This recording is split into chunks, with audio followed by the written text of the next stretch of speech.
Hi guys, welcome to How to Maximize. In this video, I will show you how to change the Duolingo profile picture. Open up the Duolingo app.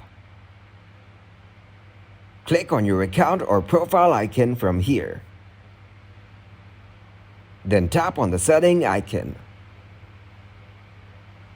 Click the Change Avatar option. You can change your avatar any way you like. For example, you can change its expression, hair color, glasses, its headwear, clothing color, background color in any way you like. Then tap on Done. As you can see, the profile photo has changed. Then click to save the changes. Thanks for watching and please leave a like, subscribe and share.